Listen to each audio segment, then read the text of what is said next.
আসসালামু আলাইকুম সবাইকে। উৎপাদক বিশ্লেষণ। এই টপিকসটা তোমাদেরকে আজকে আমি একদম সহজ করে বুঝাই দিব। উৎপাদক বিশ্লেষণ আজকের এই ক্লাসটি দেখলে তুমি উৎপাদক বিশ্লেষণে আর কখনোই সমস্যায় পড়বা না। আজকের এই ক্লাসটি একদম কন্টিনিউ করো এবং তুমি যদি আমার চ্যানেলে নতুন হয়ে থাকো সাবস্ক্রাইব করে রাখবা সামনে আরো এরকম নতুন ভিডিও পাওয়ার জন্য।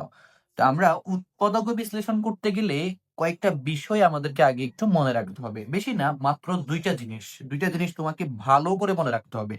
এখন উৎপাদক বিশ্লেষণের জন্য সাধারণত আমাদেরকে যে প্রশ্নগুলো দেওয়া হয়, ঠিক আছে? আমরা এখানে কিছু প্রশ্ন লিখে রেখেছি তোমাদের জন্য। যে প্রশ্নগুলো দেওয়া হয় সাধারণত প্রশ্নগুলোর মধ্যে তুমি সবচেয়ে বড় ঘাতওয়ালা, ঘাত মানে পাওয়ার আর কি, সবচেয়ে বড় পাওয়ারওয়ালা একটা চলক খুঁজে নিবা। যেমন এখানে দেখো সবচেয়ে বড় পাওয়ারওয়ালা চলক হচ্ছে কি এক্স স্কোয়ার, ঠিক আছে, এই পদটা।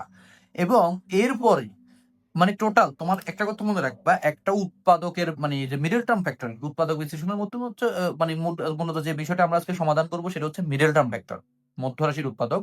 এই মিডল টার্ম ফ্যাক্টরের অংশটাতে তোমার ৩টা পদ থাকবে। কয়টা পদ থাকবে? ৩টা পদ থাকবে।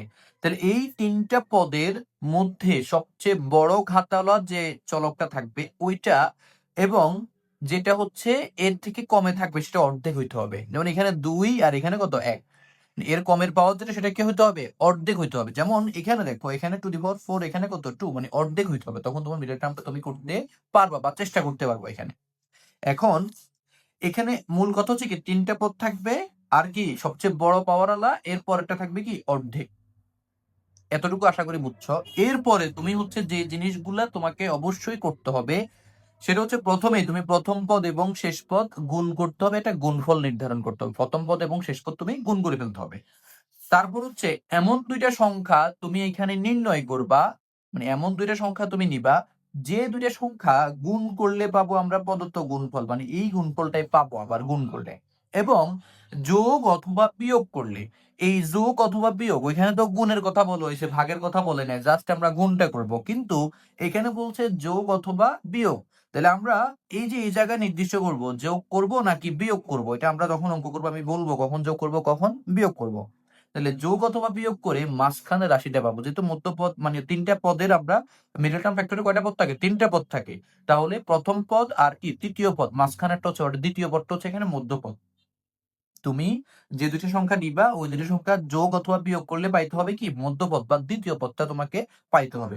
দেখ আমরা এই প্রেক্ষিতে কিভাবে আমরা মিডল টার্ম ফ্যাক্টরটা একদম অনায়াসে সমাধান করতে পারবো এটা দেখি।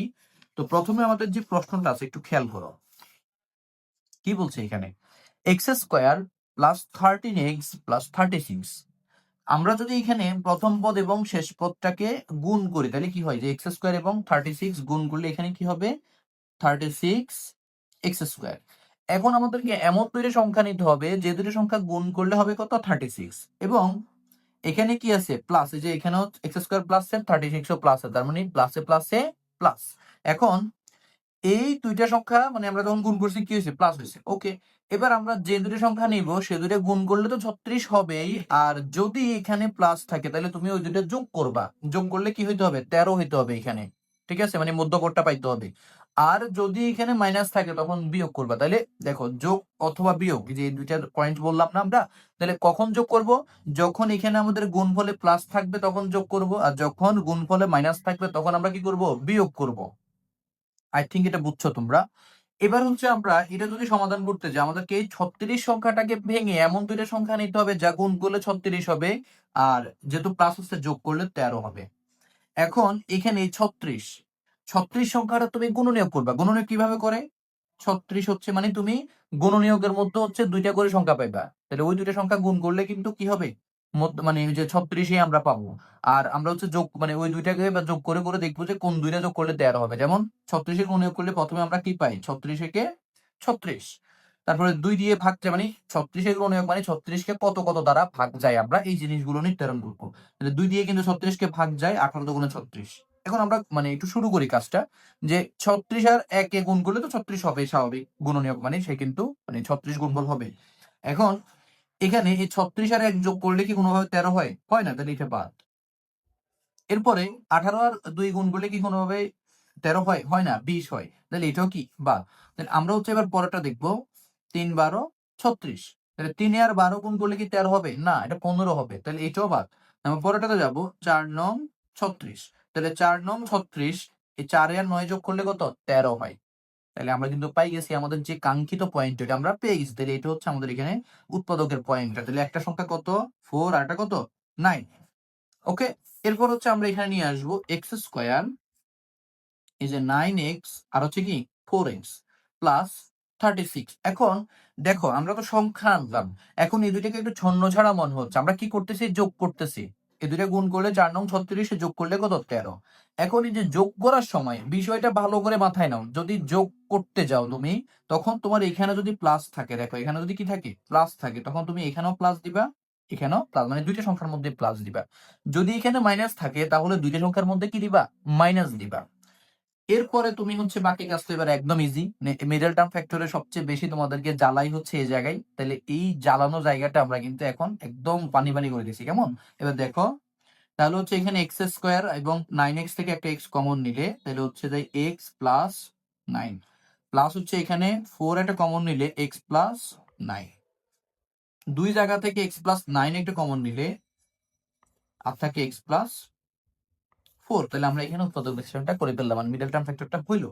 ঠিক আছে, এবার চলে আসি পরের প্রশ্নে। আচ্ছা, এটা সমাধান করার আগে আমি একটু এই প্রশ্নটা সমাধান করে দিই। মানে যোগের দুইটা আমি একসাথে করে ফেলি, এ স্কোয়ার মাইনাস 30a প্লাস হচ্ছে 260।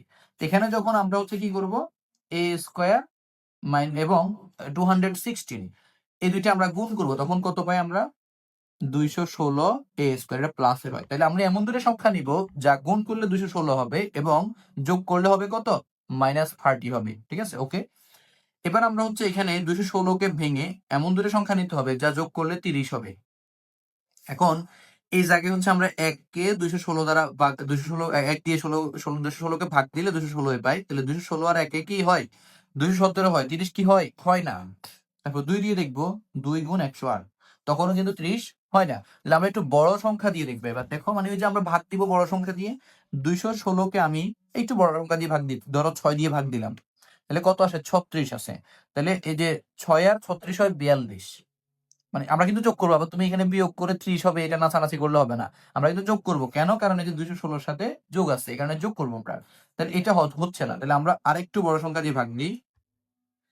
এখানে আমরা যদি 8 দিয়ে ভাগ দিই তাহলে হয় 27। তাহলে 27 আর 8 যোগ করলে কত হয়, সরি 27 8 যোগ করলে 35 হয়। তাহলে এটা কিন্তু 30 হচ্ছে না। তাহলে আমরা আরেকটু বড় সংখ্যা নিই, আমরা এখানে ধরো 12 দিয়ে আমরা ভাগ করি, তাহলে 12 আর 18 আসলো। 12 দিয়ে যদি আমরা ভাগ করি তাহলে 12 গুণ কত 18। তাহলে এই জায়গায় হচ্ছে 12 এবং 18 যোগ করলে কত হবে 30 হবে। পাই গেছি আমরা আমাদের কাঙ্ক্ষিত পয়েন্টটা। এবার হচ্ছে আমরা এখানে লিখবো এ স্কোয়ার 18a 12a প্লাস হচ্ছে 216। এখন একটু খেয়াল করো, এখানে যোগ করতেছি কিন্তু আমরা, এই যে এখানে মধ্যপদে কি আছে, মাইনাস আছে। আমি কিছুক্ষণ আগে যেটা সমাধান করছি বলেছিলাম যে মধ্যপদে যোগ করার সময় মধ্যপদে যদি কি থাকে প্লাস থাকে, তাহলে দুইটা সংখ্যাকে প্লাস দিবা, আর মধ্যপদে যদি মাইনাস থাকে দুইটা সংখ্যাকে কি দিতে হবে, মাইনাস দিতে হবে। তাহলে আমরা এখানে এটাকেও মাইনাস দিব, এটাকেও কি দিব, মাইনাস দিব। আশা করি এটা বুঝছো সবাই। এবার আমরা দেখো এই দুই জায়গা থেকে এখানে একটা দুইটা এ আছে আর এখানে একটা এ আছে, তাহলে একটা এ কমন নিলে আর এখানে থাকে a -18। তারপরে খেয়াল করো এই জায়গা থেকে, মানে কমন নেওয়া মানে কিন্তু আবার ভাগ দেওয়া, মানে দুইটা জায়গা থেকে আমরা কমন নেবো, অর্থাৎ 12 কমন নেবো, এখান থেকে 12 দ্বারা ভাগ দিব, তাহলে এখানে হয় কত a -18। ঠিক আছে, এরপরে দুই জায়গা থেকে a -18 একটা কমন নিব, তাহলে থাকে হচ্ছে a -12, 12। ঠিক আছে, এবার হচ্ছে আমরা পরের যে প্রশ্নটা আছে সেটা সমাধান করব।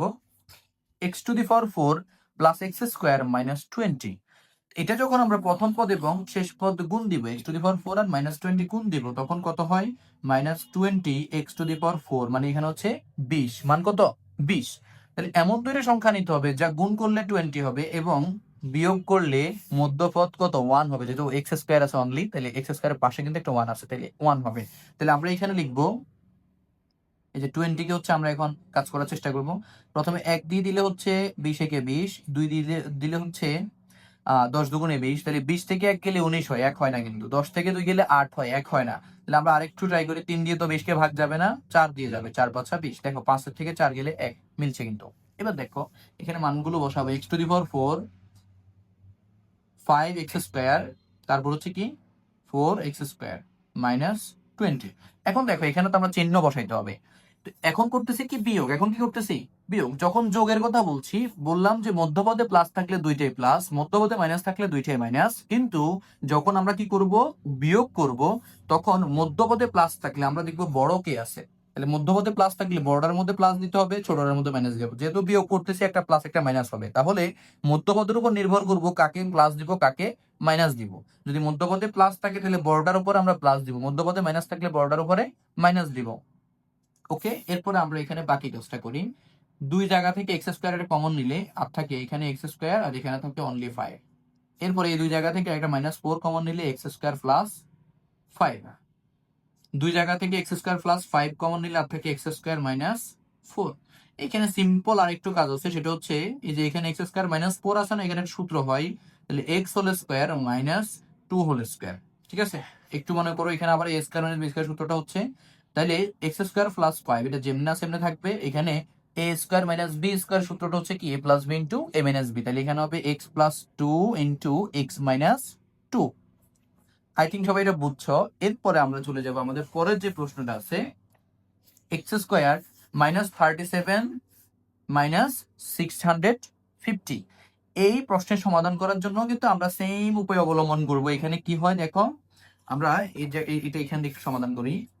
এখানে দেখো এই যে প্লাসে মাইনাসে মাইনাস 650 আর এক্স স্কোয়ারে গুণ দিলে হবে কত 650 এক্স স্কোয়ার। এখন আমাদেরকে এমন দুটো সংখ্যা নিতে হবে যা গুণ করলে হবে এই যে গুণফল, মানে কোনটা এই যে 650, আর এমন দুটো সংখ্যা নিতে হবে যা গুণ করলে পাবো পদার্থ গুণফল এবং যোগ অথবা বিয়োগ করলে। তাহলে এখন যেহেতু এখানে মাইনাস আছে তার মানে আমরা বিয়োগ করব, এটা তো আমরা শিওর। তাহলে বিয়োগ করলে পাবো মধ্যপদ, তাহলে মধ্যপদে কত আছে 37, মধ্যপদে কত আছে 37। তাহলে এই জিনিসটা নির্ধারণ করার জন্য হচ্ছে আমরা 650 এর গুণনীয়ক বের করবো, 1 দিয়ে ভাগ দিলে হচ্ছে 650। এখন 650 থেকে 1 গেলে কত হয় 649। এটা কি কোনো মতে 37 হয়? কোনো মতে কি এটা 37 হয়? হয় না। তাহলে আমরা একটু বড় সংখ্যা দিয়ে গুণ দেওয়ার ট্রাই করবো, মানে ভাগ দেওয়ার ট্রাই করবো। 650 ভাগ হচ্ছে মনে করো আমরা এখানে 13 দিলাম, 13 দিলে কত আসে 50। এন্ড 50 থেকে 13 গেলে কত 65, সরি 37। 50 থেকে 13 গেলে কত 37। একটু মনে করো যখন দেখবো বড় সংখ্যা তখন একটু বড় করে মানে ভাগ দেওয়ার চেষ্টা করবা। ঠিক আছে, দেখবে তুই একটা দুই তিনটা, তুমি যখন একটু বেশি এক্সপার্ট হয়ে যাবে তখন দেখবে যে একটা দুইটার বেশি দেওয়া লাগবে না, একটা দুইটা দিলে দেখবা যে মিলে যাবে। প্রথম প্রথমত 2 3 4টা দেওয়া লাগবে, তো অবশ্যই প্র্যাকটিস করতে হবে আমাদেরকে। এখন আমরা কত পাইলাম 13 গুণ হচ্ছে 50, তাহলে 50 থেকে 13 গেলে হচ্ছে কত এখানে 37 হবে। তো ওকে, আমরা প্রথমে এখানে লিখি এক্স স্কোয়ার, সরি আমরা এখানে চিহ্নটা পরে দিব 13x আর হচ্ছে কত 50x মাইনাস হচ্ছে কত 650। এখন একটু দেখো এখানে ওই যে বিয়োগ করতেছি, কিন্তু বিয়োগের সময় আমি বলছি কি যখন মধ্যপদে প্লাস থাকবে তখন বড়টার আগে প্লাস দিব, মধ্যপদে মাইনাস থাকলে বড়টার আগে মাইনাস দিব আর ছোটটার আগে প্লাস। ঠিক আছে, এরপরে এখানে আমরা দুই জায়গা থেকে একটা এক্স কমন নিব, তাহলে আর থাকে এক্স প্লাস 13, আর এখানে হচ্ছে দুই জায়গা থেকে একটা 50 কমন নিলে আর থাকে এক্স প্লাস 13। তাহলে এখানে এক্স প্লাস 13 দুই জায়গা থেকে একটা লিখলে আর থাকবে এক্স মাইনাস 50। ওকে, তাহলে আশা করি প্রত্যেকে আজকে এই যে মিডল টার্ম ফ্যাক্টরের উৎপাদক বিশ্লেষণ পার্টটা খুব ভালো করে বুঝেছ, এবং আশা করি তোমাদের এই মিডল টার্ম করতে আর কোনো অসুবিধা হবে না। শুধু দুইটা কথা মনে রাখতে হবে, আর হচ্ছে গুণনীয়কের বিষয়টা তোমাকে একটু ভালো করে হ্যান্ডেলিং করতে হবে। ঠিক আছে, তো ভালো থাকবে সবাই, আসসালামু আলাইকুম।